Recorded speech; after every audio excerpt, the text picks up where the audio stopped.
नमस्कार मित्रों, मैं आलाप दोषी रेकी गुरु आप सभी का तहे दिल से स्वागत करता हूं, अभिवादन करता हूं। आज हमारा जो विषय है वो है रेकी के 5 सिद्धांत। हकीकत में रेकी एक फिलॉसॉफी है और इस फिलॉसॉफी के हिसाब से अगर हम देखें तो उसके कुछ नीति नियम हैं।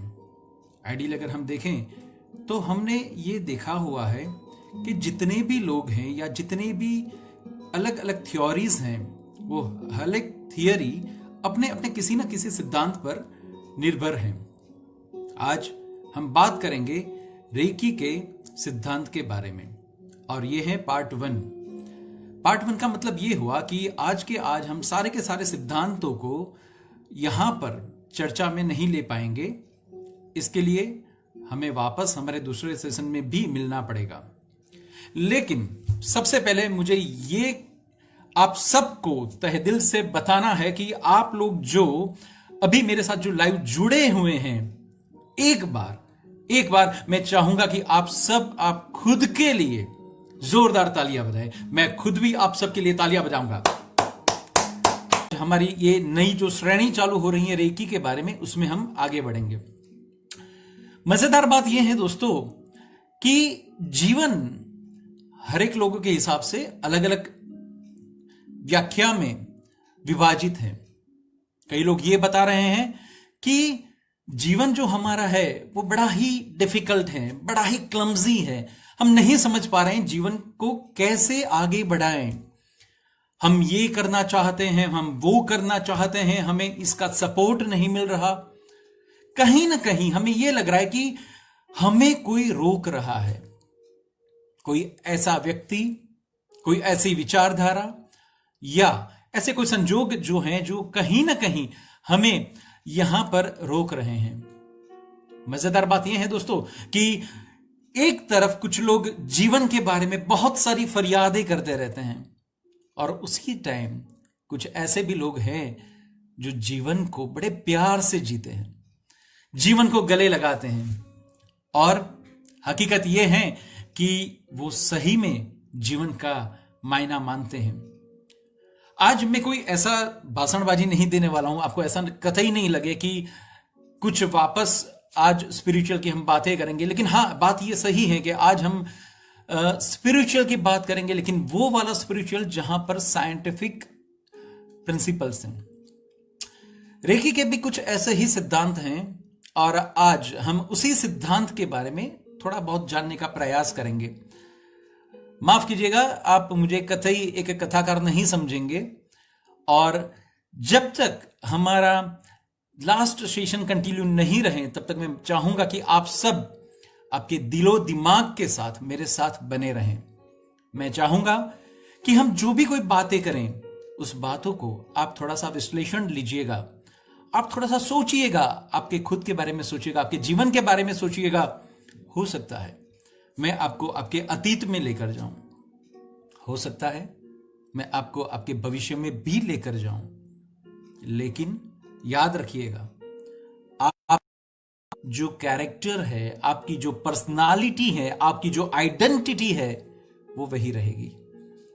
उसे कोई कभी बदल नहीं सकता है।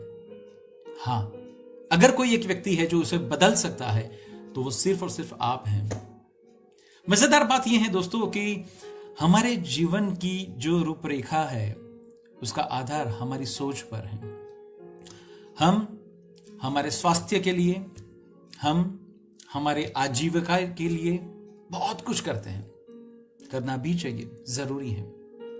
ठीक है दोस्तों, आज मैं बात की शुरुआत करूंगा।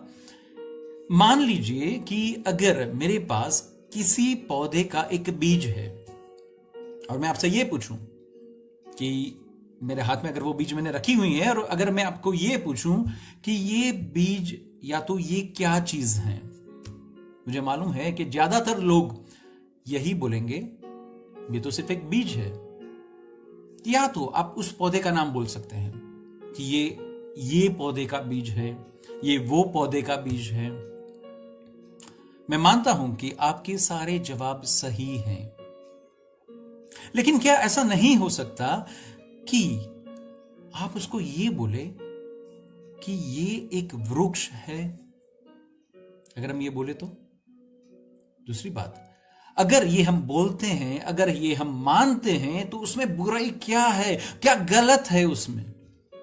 मुझे कहीं से वो गलत नहीं दिख रहा। दोस्तों, बात ये नजरिए की है। हो सकता है आज आपने देखा, जो आज मेरे हाथ में था वो बीज है, लेकिन वही बीज अगर सही ढंग से नर्चर किया जाए तो एक वटवृक्ष बन सकता है, जो आपके मेरे हर एक में वो जिंदा है। बस उसे जगाने की जरूरत है। बात करूं दोस्तों रेकी के जो सिद्धांत के बारे में, रेकी क्या है वगैरह सब कुछ तो आपको मालूम ही होगा, लेकिन मैं खास आपको यह बता दूं कि ये लाइव सेशन है, तो लाइव सेशन में ये पब्लिकली पोस्ट है।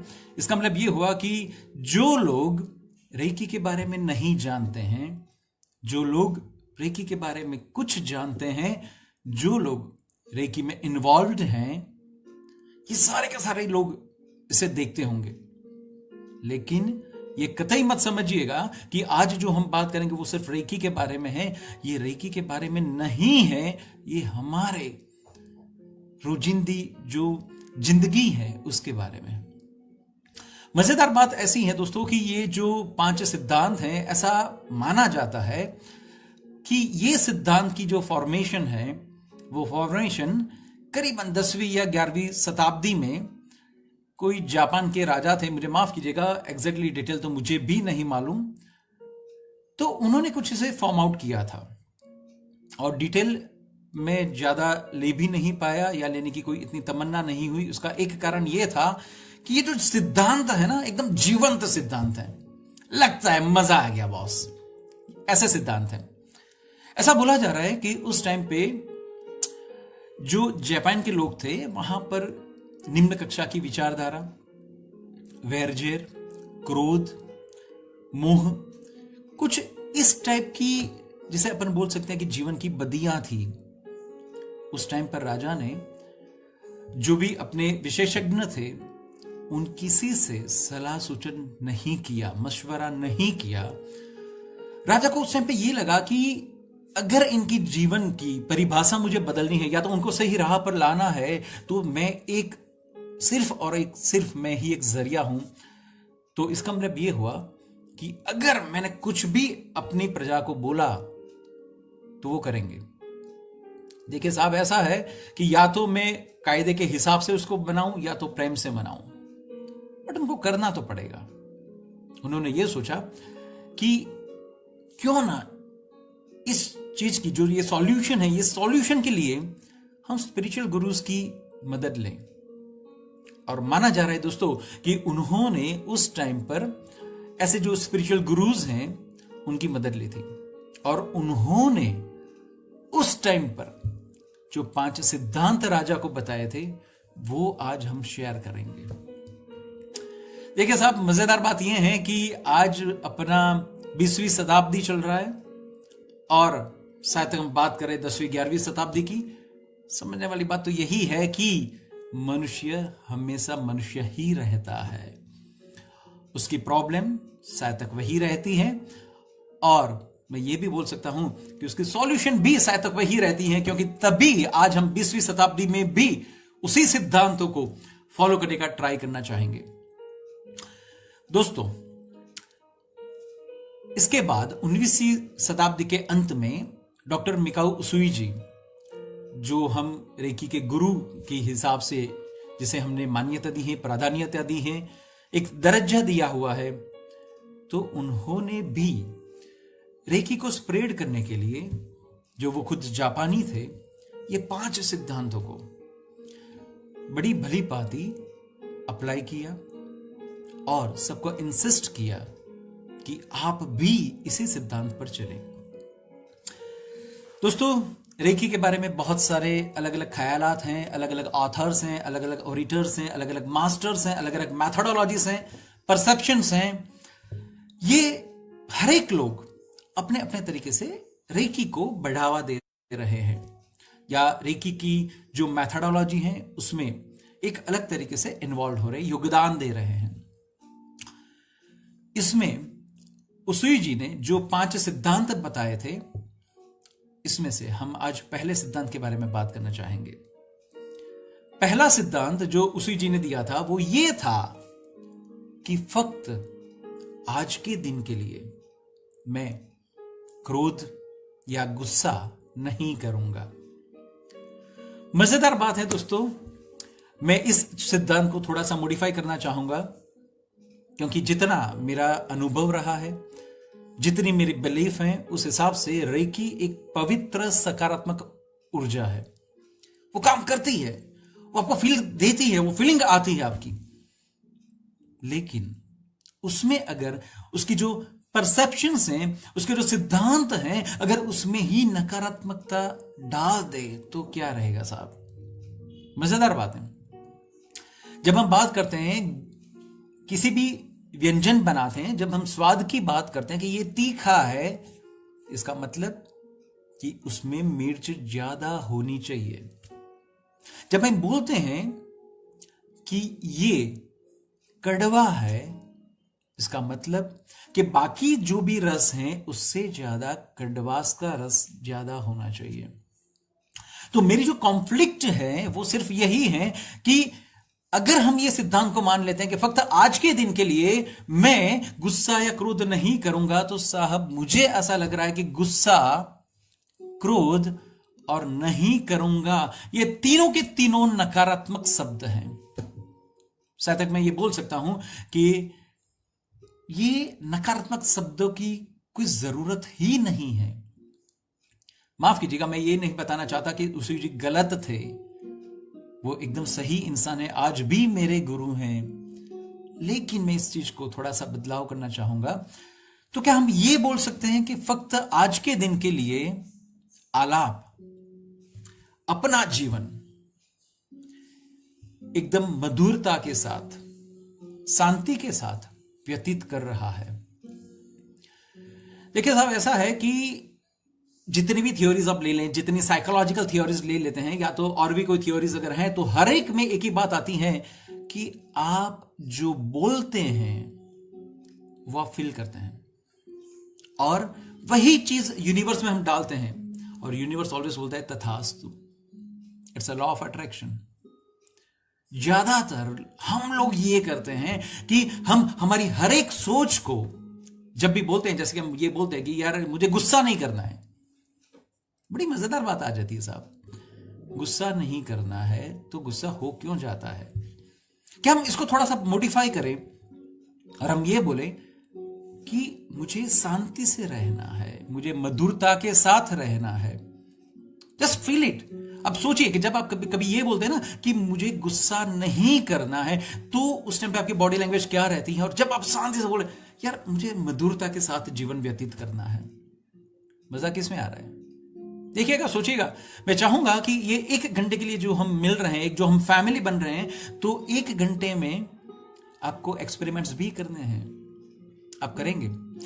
शुरुआत अगर हम करें तो वापस गुरुजी ने जो ये बताया कि फक्त आज के दिन के लिए, क्यों, इसका मतलब क्या है? Scientifically it is proven that कि ज्यादातर इंसान, 80% इंसान या करीबन 60% इंसान हमेशा भूतकाल में रहते हैं, और 40 या 20% इंसान भविष्य में रहते हैं। मजेदार बात है साहब कि भूतकाल को आप बदल नहीं सकते हैं, ये सब बोलते हैं, सब मानते भी हैं। साहब हमारे पास टाइम मशीन तो है नहीं कि अपन वापस पीछे जाएंगे। ये कॉमिक्स में बड़ा आता है, मजेदार बातें होती हैं, मुझे तो आई लव कॉमिक्स। लेकिन आज तक हम पीछे नहीं जा पाए हैं, न तो कभी जा पाएंगे। और अगर जा सकते ना तो भगवान राम का दर्शन करते, तीर्थंकर महावीर का दर्शन करते हैं, बहुत सारे ज्ञानी महाज्ञानी गुरु लोग हो चुके हैं, उनके दर्शन करते हैं। लेकिन ये हमारा कम नसीबी है कि हम पीछे नहीं जा पाएंगे। मेरे पास साहब प्रोफेशनली मैं बात करूं तो बहुत सारे ऐसे केसेस भी आते हैं कि जहां पर एक औरत मुझे फोन करके बता रही है कि साहब मुझे बहुत सारी डिप्रेशन है। जब मैं पूछ रहा हूं क्या चीज है, पता नहीं मेरी सास मुझे डिस्टर्ब कर रही है। ओके, बात करते हैं, सास आपके साथ रहती हैं? नहीं। अच्छा, तो वो कहीं और से आपके साथ फोन पे बात वगैरह करके आपको डिस्टर्ब करती हैं? नहीं। अच्छा, तो आपकी फेसबुक वगैरह पे कमेंट्स करके आपको डिस्टर्ब करती हैं? नहीं। तो नहीं, वो तो उनको गुजर गए तो करीबन 10 साल हो गए। Oh damn it. मजेदार बात है, सास की जो शरीर है वो 10 साल पहले ही यहां से इस विश्व से विदा ले चुकी हैं, और ये बहन जी आज तक उनके सास के शरीर को, उनके मन को, उनके थॉट प्रोसेस को संभाले रखी हुई है। फिर मैंने पूछा ओके, लेकिन बहन जी अब वो है नहीं तो क्या दिक्कत है? बता रही नहीं, मुझे ये लग रहा है कि जब मैं नई नई शादी करके आई थी ना, तो मेरी सास ने मेरे साथ इतना खराब व्यवहार किया था, मेरे माता पिताजी के बारे में ये बोल रहे थे, वो बोल रहे थे।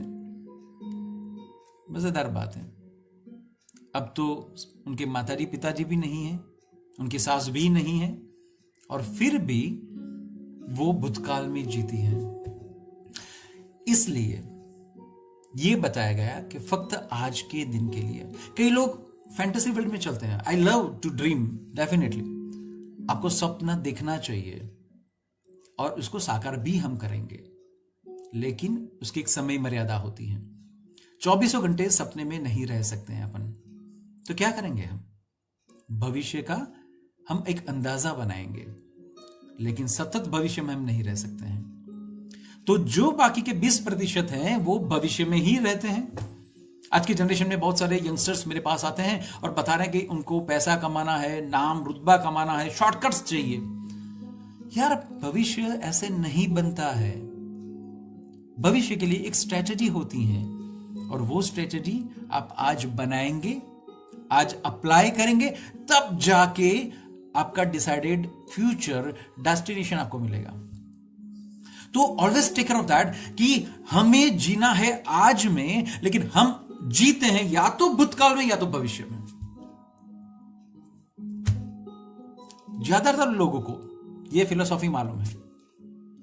ज्यादातर लोग ये बोलते हैं कि हाँ सर, हमें मालूम है हमें भूतकाल में नहीं जीना है, हमें भविष्य में नहीं जीना है, हमें आज में जीना है, लेकिन वो लोग नहीं जी पाते हैं। तो मेरा पहला मॉडिफिकेशन इस लॉ में यह रहेगा कि फक्त आज के दिन में का मतलब हुआ कि मैं सिर्फ और सिर्फ आज की बात कर रहा हूं, मैं वर्तमान की बात कर रहा हूं। मुझे न तो भविष्य न तो भूतकाल से कोई कंसर्न है आज के लिए, या तो अगर कोई कंसर्न है तो वो टेम्पररी कंसर्न है, उससे ज्यादा नहीं है। ये एक बात हो गई।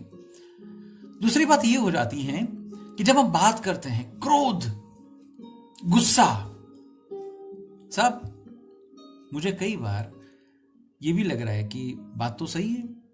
ज्यादातर लोग जो गुस्सा करते हैं उसके पीछे की रीजन क्या है? मैंने पूरा सर्च आउट किया, एक एनालिसिस किया as a healer, as a reiki guru. मैंने सोचा लोग गुस्सा क्यों करते हैं, तो बता रहे हैं जैसे कि मान लीजिए कि एक पिता है, वो अपने बच्चों पर गुस्सा करता है और ये बता रहा है कि भी बच्चों का मुझे भविष्य बनाना है, मुझे बच्चों को एक अलग से लेवल पर लेके जाना है। अगर बच्चे आज ये नहीं करेंगे तो कल क्या करेंगे? ये हमारी जिम्मेदारी है कि हम उसको तैयार नहीं करेंगे तो कल जाके उसे कौन रोकेगा? बात सही है, एकदम सही है, लेकिन उस टाइम पर गुस्सा करने से क्या फायदा? आप प्रेम से भी तो उनसे बात कर सकते हैं। और तब हम ये बोलते हैं कि लेकिन हम जब प्रेम से बात करते हैं वो सुनने को तैयार नहीं है, वो उनके चारित्र में, उनके विचार में, उनके बिहेवियर में कुछ चेंजेस नहीं लाना चाहते हैं। साहब, आपने आपके लाइफ में कितने चेंजेस लाए? दूसरी बात, देखिए यहां पर कोई कंट्रोवर्सीज जनरेट करने की कोई बात नहीं है, मैं अपने व्यूज यहां पर रख रहा हूं, और जो मिकाऊ उसूई जी ने हमें दिए थे सिर्फ हम उसी का बात कर रहे हैं। बात ये हो जाती है, मैं कई बार आप सब लोगों को बोलता हूं कि जब वो ये बता रहे हैं कि साहब गुस्सा नहीं करना है, गुस्सा आ जाता है, तो इट सीम्स दैट कि ये आपकी अंदर की फिलोसॉफी नहीं है, ये कहीं ना कहीं बाहर से डाला गई बातें हैं।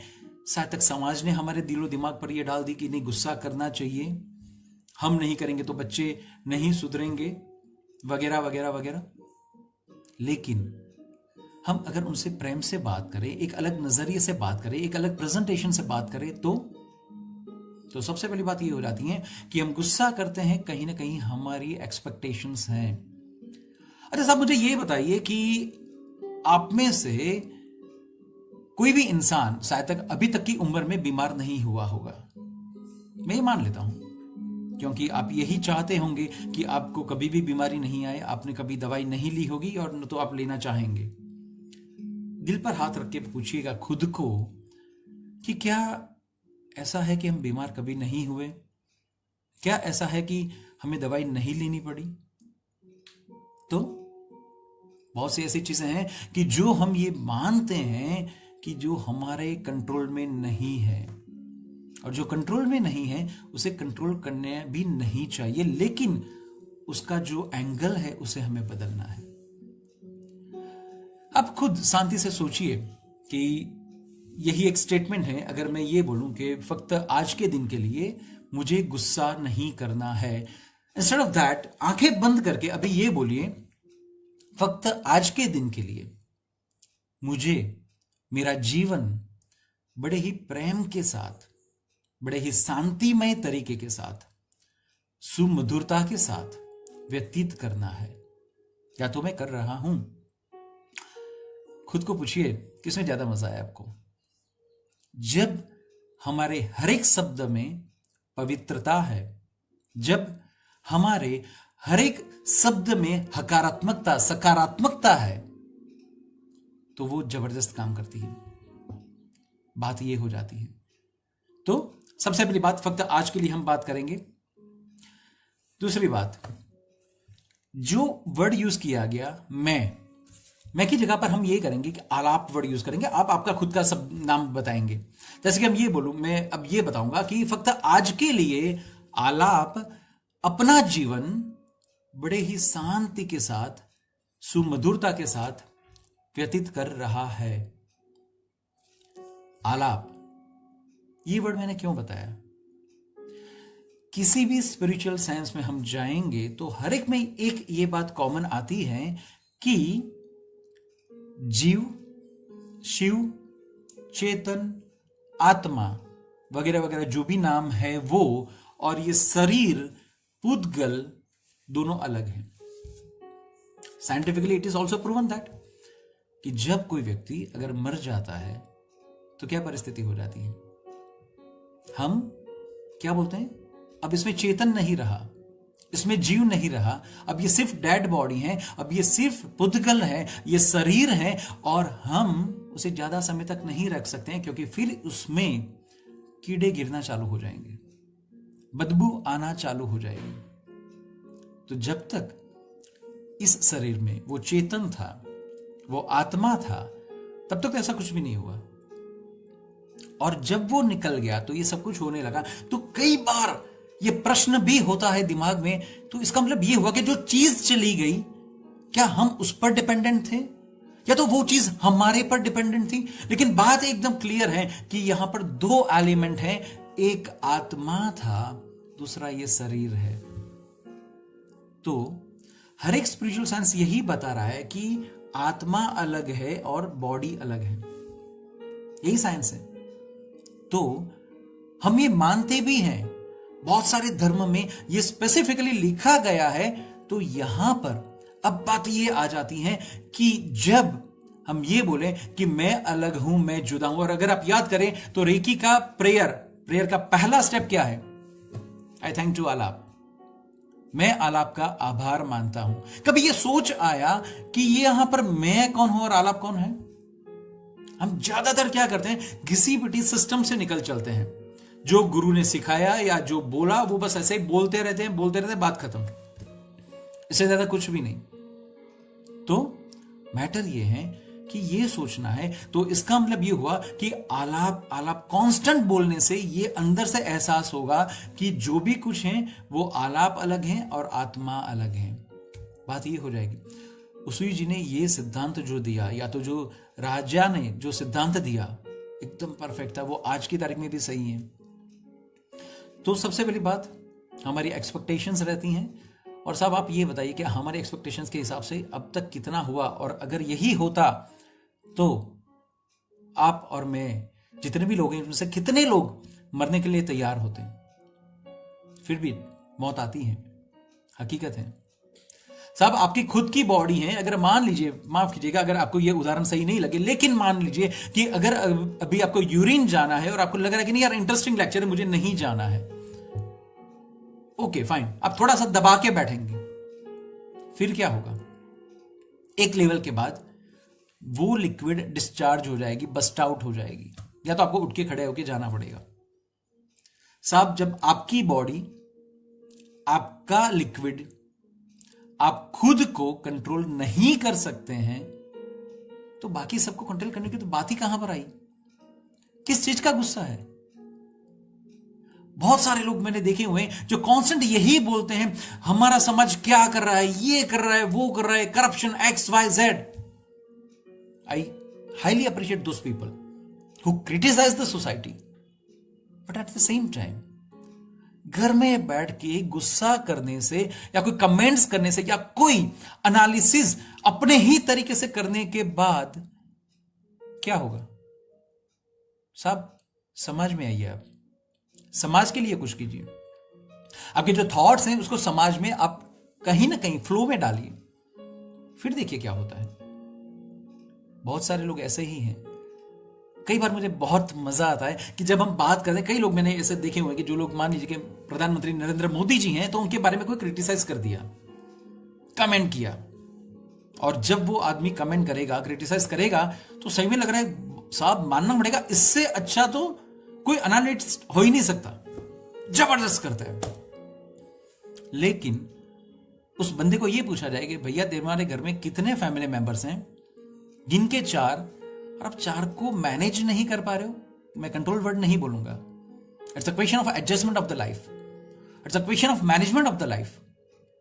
अब उनको मैनेज नहीं कर पा रहे हैं, और जो व्यक्ति आपके बिहाफ पर किसी स्वार्थ के बिना 130 करोड़ की जनता को अगर वो मैनेज कर रहा है, तो उसको क्या बोलेंगे आप?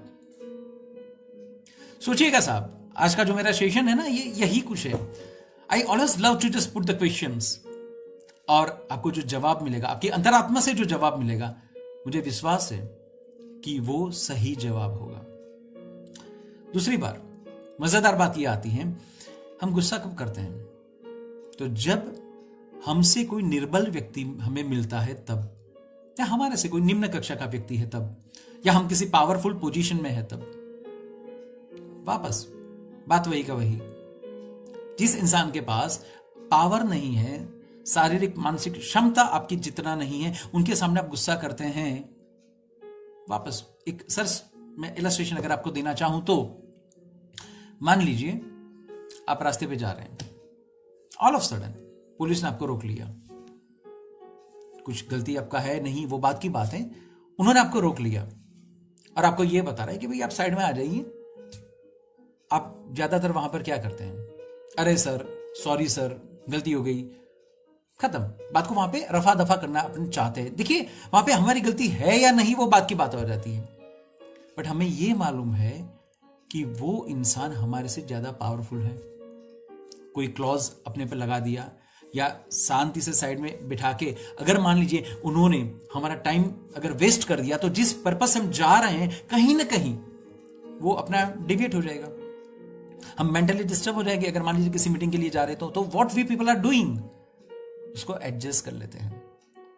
ऐसे ही लाइफ में अगर हम एडजस्ट कर लें तो कोई दिक्कत ही नहीं है। मुझे यह बताइए साहब कि आज तक आपने जितना भी गुस्सा किया, जिस लोगों पर गुस्सा किया, कितने लोग उसमें से बदल चुके हैं? कितने लोग बदले? और दूसरी बात कि जब आप गुस्सा करते हैं ना, जैसे कि मान लीजिए आपने बच्चों पर गुस्सा कर लिया, वापस वो निर्बल है, आपसे उम्र में कम है, शारीरिक मानसिक नाणकीय उनका सिचुएशन नहीं है, लेकिन जब वो बड़े होंगे तब क्या होगा? समाज में बहुत सारे हमने ऐसे उदाहरण देखे हुए हैं कि जब बच्चे बड़े होते हैं तो वो रिवेंज लेते हैं, रिवेंज मोड में आ जाते हैं। कभी सोचा ऐसा क्यों होता है? उसका मुख्य कारण शायद तक हमारा गुस्सा, शायद तक हमें गुस्सा करना आया ही नहीं है। अगर गुस्सा करना है तो कीजिए, लेकिन ऐसे कीजिए कि सामने वाले को कहीं पे ठेस नहीं पहुंचे। वो आपके प्रति कोई द्वेष नहीं रखे, आपका कोई वो दुश्मन न बन जाए। बहुत सारे लोग ऐसे हैं कि जो ऐसे बात करते हैं, गुस्से से बात करते हैं, पावर में आके बात करते हैं, फिर उनके साथ कुछ खराब घटनाएं होती हैं। ज्यादातर गवर्नमेंट ऑफिसेस में अगर हम बात करें तो ये होता है कि जो मान रुतबा जो होता है वो किसका होता है? व्यक्ति का नहीं होता, उस कुर्सी का होता है, उस चेयर का होता है कि जहां पर वो बंदा बैठा हुआ है। और मजेदार बात यह है साहब कि वो चेयर जो है, जो निर्जीव है, और उस पर बहुत सारे सजीव आके जाते हैं, आके जाते हैं, आके जाते हैं। और जो इंसान बैठा हुआ है उसे यह लग रहा है कि ये जो मुझे रुतबा मिल रहा है वो मेरी एबिलिटी है, मुझे मिलना ही चाहिए। लेकिन हकीकत में ऐसा कुछ भी नहीं होता है। जब हम छोटे थे ना तो एक कहावत बोलते थे, और एक छोटी स्टोरी जैसा भी था। जैसे अगर मैं आपको ये बताऊं कि जैसे एक मान लीजिए कि एक रथ जा रहा है, उसके नीचे एक कुत्ता घुस गया। कुत्ता बड़े स्टाइल से चल के जा रहा है, रथ अपने तरीके से आगे आगे आगे बढ़ते जा रहा है। किसी ने बताया कुत्ते को, अरे कुत्ता तू इतना क्यों चल रहा है भाई, शांति से बैठ जा, तेरा तो बाउंड्री आ गया, इससे आगे क्यों जा रहा है तू? कुत्ते ने बताया, नहीं मैं नहीं बैठ सकता। क्यों भाई? उसका यह कारण है कि अगर मैं बैठ गया ना तो ये रथ चल नहीं पाएगा, क्योंकि इस रथ को मैं लेके जा रहा हूं। समझ में आ रही है बात आपको? हमारे में से बहुत सारे लोग शायद तक इसी भ्रम में जीते हैं। हमको यही लग रहा है कि जो भी कर रहा हूं मैं ही कर रहा हूं। वापस हम क्रोध के लिए ही बात करें तो एक दूसरी से मैं एक छोटी सी जो रियल स्टोरी थी वो मैं आपसे शेयर करना चाहूंगा। एक भाई साहब ने एक अच्छी सी नई कार ली, बड़े खुश थे, पार्टी करना चाहते थे, बच्ची भी बहुत खुश थी। एकदम छोटी सी बच्ची थी शायद तक 5 साल की। अब बात यह हो गया कि सब घर के अंदर थे। अचानक जो भाई साहब थे वो घर के बाहर आए, उन्होंने देखा गाड़ी के पास बच्ची जो नीचे का साइड का पोर्शन है वहां पे कुछ घिस रही है। एकदम गुस्सा हो गए, समझ में नहीं आ रहा था कि क्या करें। फटाक देके दौड़ के जा रहे हैं, जाके बच्चे को एक खींच के चाटा मार दिया, सब बच्ची बेहोश हो गई। वो व्यक्ति एकदम डर गया, क्या करे अब, क्या कर सकते हैं? तुरंत उसको उठा के अस्पताल लेके गए।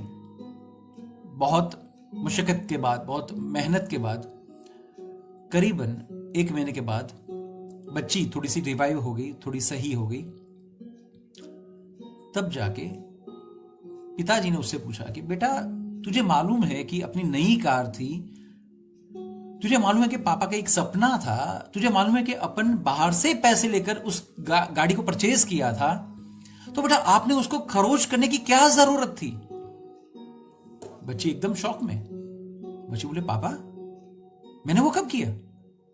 पापा ने ये बताया, बेटा जिस दिन मैंने तुझे चाटा मारा, जिस दिन अपनी गाड़ी है, उस टाइम पे तू वही तो कर रही थी गाड़ी के साइड में। नहीं तो पापा मैं तो ऐसा कुछ नहीं कर रही थी। तो बेटा आप कर क्या रहे थे? बच्ची ने ये बताया, पापा एक्चुअली मुझे मालूम है कि ये अपनी नई गाड़ी थी, ये अपना एक नया फैमिली मेंबर था, ये आपका सपना था, और आप कतई नहीं चाहेंगे कि आपकी गाड़ी गंदी हो। लेकिन पापा जब मैं वहां पे खेल रही थी तो मैंने देखा कि आसपास में एक साइड में कुछ कीचड़ वगैरह लगा हुआ था। तो पापा वो मैं अपने कपड़े से, जो मैंने फ्रॉक पहनी हुई थी, उससे मैं साफ कर रही थी। पापा क्या बोलते बेचारे। ऐसा नहीं लग रहा कि कुछ ऐसी चीजें हमारे साथ भी होती हैं? कुछ जल्दबाजी कर लेते हैं अपन, गुस्सा कर लेते हैं, क्रोध कर लेते हैं। मजेदार बात मैं बताऊं दोस्तों आपको, तो जब भी आप गुस्सा करते हैं या जब भी आप क्रोध करते हैं, कभी आपने खुद को देखा हुआ है आप कैसे लग रहे हैं?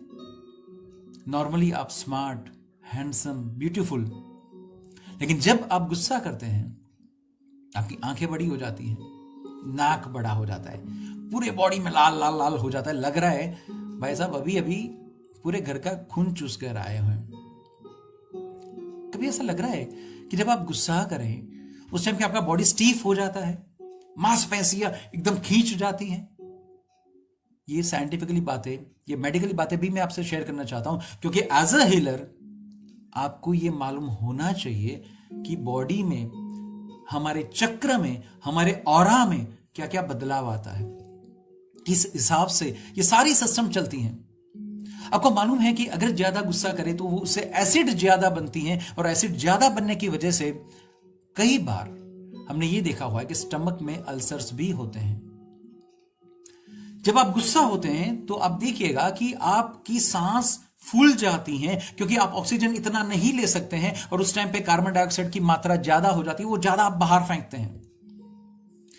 उस टाइम पे आपके जो भी मांसपेशियां हैं, हार्ड वगैरह हैं, वो सिकुड़ जाते हैं, उसमें एक्स्ट्रा लोड आ जाती हैं, उसमें एक्स्ट्रा प्रेशर आ जाती हैं, और उसकी वजह से भी कई लोगों को जोड़ों में दर्द होना चालू हो जाता है, पेन होना चालू हो जाता है। उसका मुख्य कारण यही रहता है। और एक बार जोड़ों में जो गैप हो गया, फिर उसको हम नहीं पूर सकते हैं, उसको फिलअप करना बड़ा डिफिकल्ट है। कुदरती तरीके से अगर वो हो गया तो हो गया, अदरवाइज आप उसको नहीं कर सकते हैं।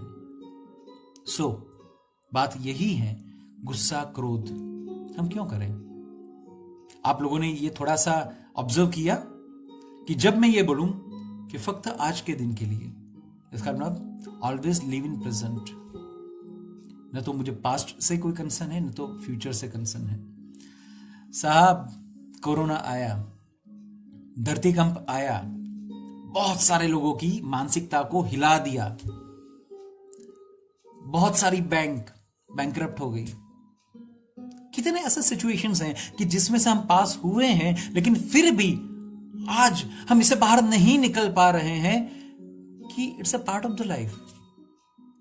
हम सिर्फ भाव कर सकते हैं। रेकी सिर्फ भाव विज्ञान है, एंड इट्स अ साइंस। जब हम बोलते हैं कि इसको इंट्यूशन आ गया, कैसे इंट्यूशन आया? तो हमारे भाव यूनिवर्स उस व्यक्ति तक पहुंचाते हैं, उसे ये लग रहा है कि यस मेरी मम्मा मुझे याद कर रही है, या ऐसे ही उसको कैजुअल हो गया कि चलो मैं मम्मा से एक बार बात कर लूं, उसे मैं कॉल करूं। और आप बोलते हैं अरे बेटा, क्या सिक्स सेंस तेरी काम कर रही है? मैं अभी तेरे को याद कर रही थी, तेरा फोन आ गया। This is what the life is it so आज से हम क्या तय करेंगे? हम गुस्सा नहीं करेंगे। सही है ना?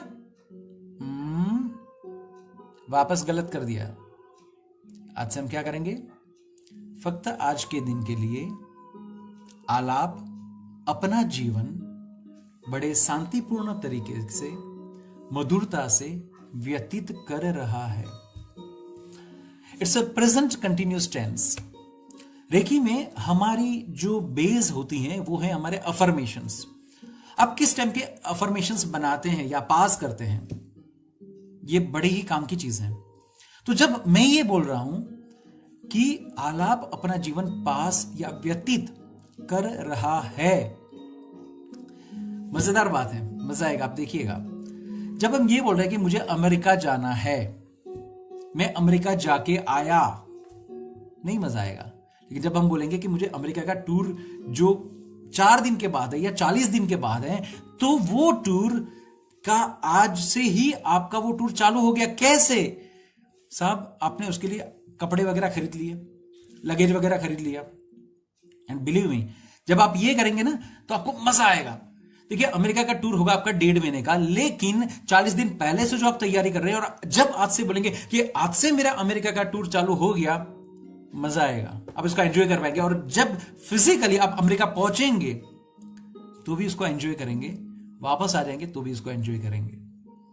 क्योंकि वापस ह्यूमन साइकोलॉजी ये बता रही है, अगर आप भूतकाल में रहेंगे तो खत्म, अमेरिका का टूर खत्म हो गया, अब क्या करेंगे अपन?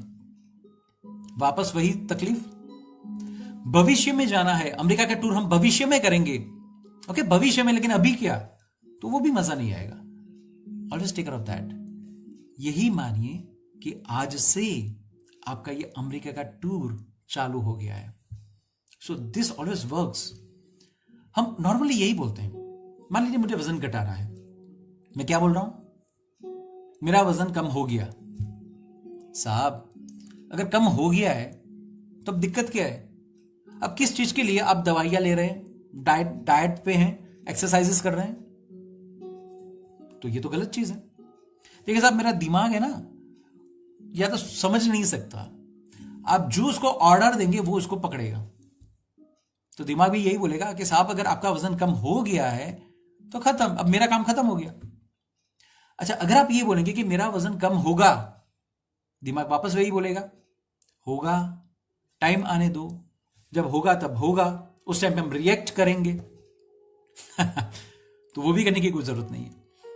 लेकिन अगर आप ये बोलते हैं कि मेरा वजन कम होना चालू हो गया है या तो हो रहा है, दैट्स ग्रेट।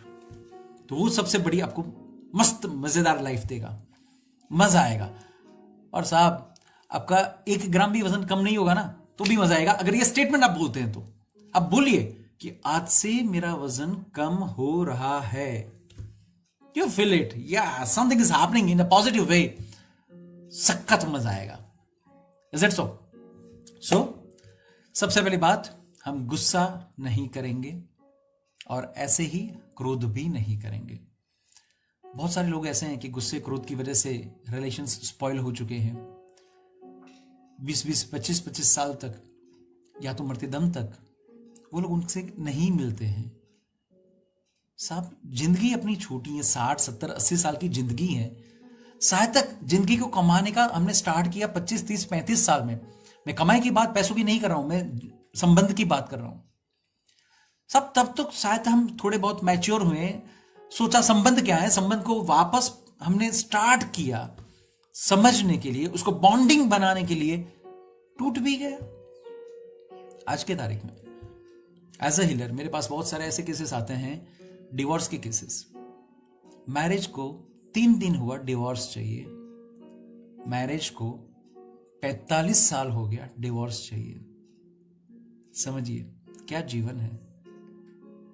जो डिवोर्स लेना चाहते हैं, जो भी हैं, मैं उनके खिलाफ नहीं हूं। मेरा बात जो है वो सिर्फ आपके जीवन को देखने का नजरिया है। हम जीवन को कैसे देखेंगे? एक अच्छी सी मैं बात बताना चाहूंगा आपको। एक फुटबॉल प्लेयर था, मैं उनका नाम तो भूल गया, मुझे याद नहीं है कि वो एग्जैक्टली कौन थे, लेकिन वो छोटा सा बच्चा था, बड़े पुअर फैमिली से बिलोंग करता था। बहुत स्ट्रगल किया, बहुत एक्सरसाइज करके वो धीरे धीरे धीरे आगे आया। नेशनल लेवल, इंटरनेशनल लेवल पर वो खेलने लगा। उसकी माताजी बहुत खुश थी, मजा आ गया। All of sudden during the match, it was the live match, all of sudden जिस पैर से वो ज्यादातर गोल करता था, शायद तक उसका दाहिना पैर था, ऑल ऑफ सडन क्या हुआ, वो गिर गया, वो नहीं कर पाया गोल, और स्ट्रेचर बुलाया गया, उसको तुरंत ही ग्राउंड से बाहर निकाला गया। फिर ट्रीटमेंट वगैरह हुआ और ये डॉक्टर ने अनाउंस कर दिया कि आज के बाद ये लड़का अब फुटबॉल नहीं खेल पाएगा। एक दिन वो लड़का अपने कमरे में शांति से बैठा था, पलंग पे बैठा था। अचानक उसको रोने की आवाज आई। सोचा कि ये कौन रो रहा है, तो देखा कि उनकी माताजी रो रही हैं और वो भगवान को कोस रही थी, गालियां दे रही थी। हे भगवान, तुझे पूरे विश्व में सिर्फ मेरा ही बच्चा मिला जिसका तूने पैर ले लिया, जिसने इतनी मेहनत मुशक्कत करके ये बच्चा आगे आया, जो अपने बलबूते पर आगे आया, ईमानदारी के साथ आगे आया। आज तूने उसी बच्चे को अपाहिज कर दिया, उसका सपना चूर चूर कर दिया। बोले जा रही थी, बोले जा रही थी, बोले जा रही थी। बच्चा अपनी माताजी के पास जाता है, कंधे पर हाथ रखता है। मां रो रही थी। मां ने बोला, कुछ नहीं बेटा। बच्चे ने बोला, मां तेरे भगवान है, तू चाहे कितनी भी गले शिकवे उनसे कर ले, शिकायतें कर ले, मुझे कोई हर्ज नहीं है, लेकिन मां मैं आज तुझसे एक प्रश्न पूछना चाहूंगा। हाँ बोलना बेटा, बोल। मां, जब मैं अच्छे लेवल पर चला गया, इंटरनेशनल लेवल पर चला गया, चारों तरफ मेरी वाहवाह हो रही थी, मेरा एक स्टेटस, एक रेपुटेशन बन रहा था। मां, उस टाइम पर तूने भगवान को कभी ये पूछा कि हे भगवान, तुझे पूरे विश्व में सिर्फ मेरा ही बच्चा मिला जिससे आज तू इतना स्टेटस, मान, पैसा दे रहा है? क्या मां मेरे अलावा और कोई विश्व में ऐसा बच्चा नहीं है जिसे भगवान की जरूरत है? मां कुछ नहीं बोल पाई, वहीं पर स्टॉप हो गई। सो वापस my first principle for the Reiki is, फक्त आज के दिन के लिए आलाप अपना जीवन बड़े ही शांति से, मधुरता के साथ व्यतीत कर रहा है। मजा आ रहा है दोस्तों? आई होप सो कि आप मेरे जो भी थॉट्स हैं उसको शायद तक पॉजिटिवली समझ पाएंगे। दूसरी एक बात मैं बता दूं, गुस्से के बारे में ही मैं थोड़ा सा आज और एलैबोरेट करना चाहूंगा, क्योंकि आज ज्यादातर लोगों की जो तकलीफ है वो गुस्सा है, और वो गुस्सा ऑनेस्टली स्पीकिंग 90% किस्सों में वो जेन्युइन नहीं होता है। चलिए साहब, मैं किसी और की इस बार बात नहीं करना चाहूंगा, इस बार मैं अपनी खुद की बात करना चाहूंगा। मेरी जो बीवी है, my wife, she cares me like anything, definitely. तो कई बार ये होता है साहब कि अचानक मेरे सेमिनार्स होते हैं या अचानक मुझे रेकी के लिए कहीं पे जाना पड़ता है। मेरा शेड्यूल बड़ा ऑड इवन रहता है, कोई फिक्स टाइप का नहीं रहता है। और ऑल ऑफ सडन अगर मान लीजिए इमरजेंसी में कहीं पे जाना है, तो उस टाइम पर मैं अचानक अपनी बीवी को बोल रहा हूं कि मैं जा रहा हूं, तो बता रही नहीं रुको, आधे घंटे के लिए रुको प्लीज, आप मत जाओ, खाना खा के जाओ, आपका कोई ठिकाना नहीं है, आप कब आओगे, फिर क्या खाओगे बाहर, क्या नहीं खाओगे, वगैरह वगैरह वगैरह। ओके साहब, मैं बैठ गया। आधे घंटे के बाद वो फटाफट वो दाल बना के लेके आ रही है, ऑल ऑफ सडन दाल गिर गई। मुझे आ गया गुस्सा कि जब तेरे को खिलाना ही नहीं है मेरे को, तो क्यों बिठाया? उस टाइम पे पक्का मुझे गुस्सा आता है, या आता था, माफ कीजिएगा। लेकिन आज मैं ये सोचता हूं कि अगर उस औरत को सही में मुझे खाना नहीं खिलाना था तो इतनी मुशक्कत क्यों करती? वो क्यों मेरे लिए खाना बनाने जाती? क्या वो पागल है कि दाल बनाएगी और खुद ही उसको ढोल देगी, वेस्ट करेगी? क्या फायदा होगा उसका? तब से गुस्सा आज भी आता है, लेकिन ऑन द स्पॉट मुझे यह भी याद रहता है कि ये गलत है, मैं खुद को सुधार रहा हूं। तो गुस्सा नहीं आने के लिए भी हमारे पास कुछ साइंटिफिक एविडेंसेस चाहिए। क्या हम नहीं बोल सकते? अच्छा, उस टाइम पे उसको मैं आई लव यू बोलता हूं तो वो कितनी खुश हो जाएगी। जब भी वो रसोई बनाएगी उसमें नमक ज्यादा अगर आ गया तो मैं गुस्सा करता हूं, नमक ज्यादा है, तेरे को समझ में नहीं आ रहा है, तुझे मेरा टेस्ट समझ में नहीं आ रहा है, 20 साल के बाद भी अगर मुझे तुझे ये समझाना है तो क्या फायदा? इससे अच्छा ये होता कि मैं किसी मेड को रख लेता। क्या मेरी बीवी एक मेड है? हाँ पक्का, शी इज इमोशनल फूल, जो मेरे लिए इतना दौड़धाम करती है। साहब उस टाइम पे अगर मैं शांति से खाना खा लूं, कोई एडजस्टमेंट ले लूं, या तो खाते वक्त उसको बोलूं कि उसमें थोड़ा नमक ज्यादा है, कुछ सॉल्यूशन निकालते हैं। प्रेम से भी तो बोल सकते हैं ना अपन, क्यों नहीं बोलते हैं? ज्यादातर हम गुस्सा किन लोगों पर करते हैं? जो अपने नजदीकी हैं, जो आपके लिए कांस्टेंट कुछ पॉजिटिव सोचते हैं, जो कांस्टेंट आपके लिए सैक्रिफाइसेस पे सैक्रिफाइसेस देते रहते हैं। बाहर के लोगों के लिए बहुत सोच लिया, उनके लिए बहुत कुछ कर लिया, अपनों के लिए कब करेंगे? क्यों गुस्सा करेंगे?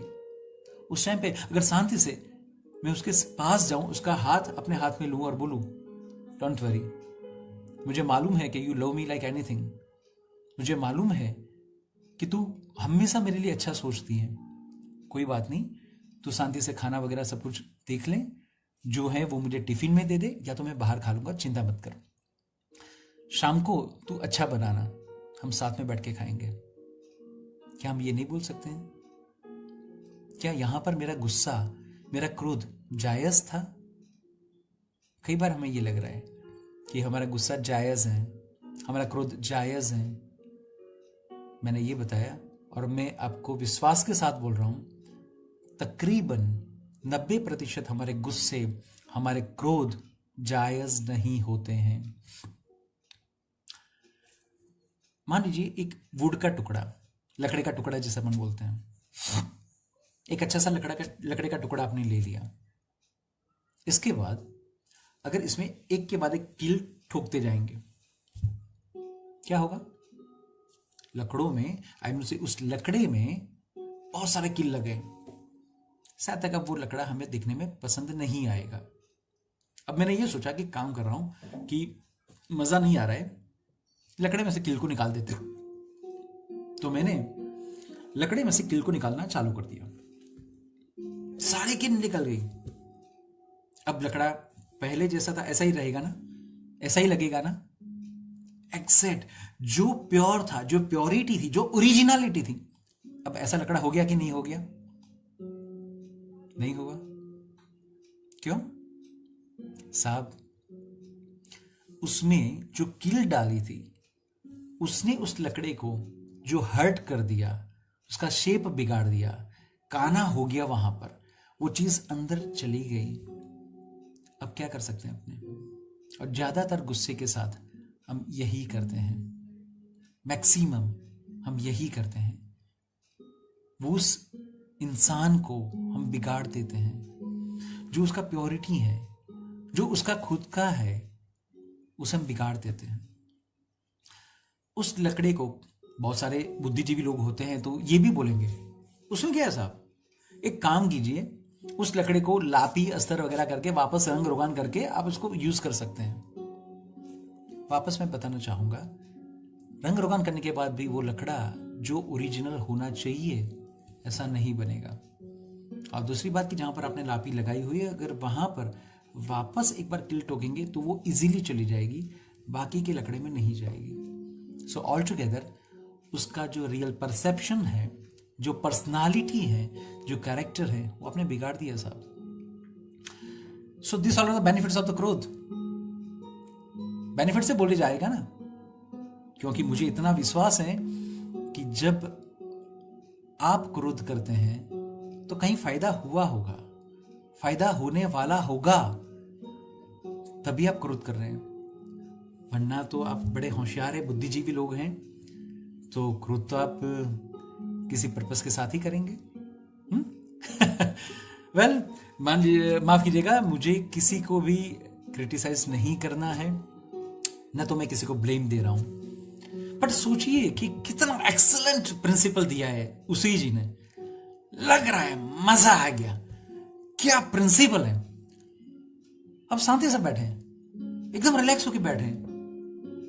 और एक मैं दूसरा साइंटिफिकली आपको बता दूं, अगर आप 1 मिनट के लिए क्रोध करते हैं तो which is proven by the scientist rather I can say, अगर आप 10 किलोमीटर चल के जितनी एनर्जी को बर्न आउट करते हैं, उतना एनर्जी आपने 1 मिनट जो गुस्सा किया ना उसमें बर्न हो जाता है।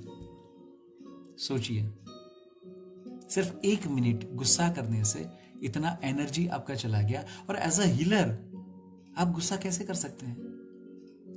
ये सोच क्यों आती है? ठीक है, दुनिया में सब लोग सोचते हैं, बट मुझे इतना मालूम है कि हर एक चीज को जीतने के लिए पॉजिटिव एलिमेंट और नेगेटिव एलिमेंट दोनों हो सकते हैं। उसको कैसे यूज करना ये हम उसको तय करेंगे, और हम कर सकते हैं। बिलीव मी, आज आप खुद से ये प्रॉमिस कीजिए कि from today onwards no anger, क्या बोलेंगे, लिव लाइफ पीसफुली। वापस मैं एक बार आपको बड़ा अच्छा सा एक मेरा खुद का ही एक इलस्ट्रेशन देना चाहूंगा। जब मैं छोटा था ना, वैसे अभी भी छोटा ही हूं, डोंट वरी। जब मैं छोटा था तो ऐसा था कि अगर कोई मेरे पर गुस्सा करे, मेरे को हंसी बहुत आती थी। अब नहीं मालूम कि ऐसा क्यों था, बट जब कोई गुस्सा करे मैं ज्यादा हंसता था, ऐसा होता था। तो मेरे पिताजी जो थे, वो जब भी मेरे पर गुस्सा करते ना तो मैं हंस पड़ता था, और वो बोलते नालायक छे, जड़ छे, सेंस नहीं है, ऐसे। और वो भड़कते जाते थे और भड़कते जाते थे और दो चार देते जाते थे। उस टाइम पे मेरी मम्मी आती थी बीच में, बोलती थी, अरे बच्चे को क्यों मार रहे हो? तो वो बता रहे, मारूंगी तो क्या करूं, थर्ड एक दे दिया। वापस मम्मी बोलती अरे नहीं रे, बच्चे को नहीं मारो। क्यों नहीं मारो, वापस दे दिया। मैं तब तो सोचता था कि एक बात तो है कि मेरे पिताजी मेरे साथ बैटिंग तो करते थे, लेकिन मम्मा के आने के बाद बैटिंग उनकी और बढ़ जाती थी। उसका रीजन क्या था? द रीजन बिंग इज वापस साइकोलॉजिकल। हमारा माइंड जो है ना, वो पिक्चर्स को पकड़ता है। आज मित्रों, मैं आपसे जो भी शेयर करना चाहता हूं, एक भी चीज ऐसी नहीं है कि जो अब मैं अपने पॉकेट में से बोल रहा हूं। This all are the scientifically proven matters, और आप उसको गूगल पर भी सर्च कर सकते हैं। जिस लड़की के बारे में मैंने बात किया कि जिसे थप्पड़ चाटा मारा गया था, वो बेईमान हो गई थी, वो भी सही था। जिस लड़के के बारे में मैंने बात किया कि जो फुटबॉल प्लेयर था, उसका जो इंजरी हो गया, वो भी सही था। आई मीन टू से वो सारे के सारे इंस्टेंसेस सही हैं, कोई मैंने बढ़ा चढ़ा के नहीं बोले हुए।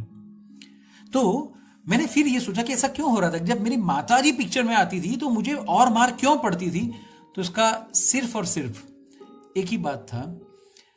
मैंने सोचा कि जब मेरी माताजी ये बोलती थी बच्चे को ना मारो, मेरा जो आई मीन टू से हर एक व्यक्ति का जो माइंड होता है ना, बच्चे को जब बोलते हैं ना, तो वो पिक्चर आ जाती है कि बच्चा कौन है। सो बच्चा ना, उसकी कोई पिक्चराइजेशन नहीं है। मारो तो दिख रहा है कि कैसे मारना है।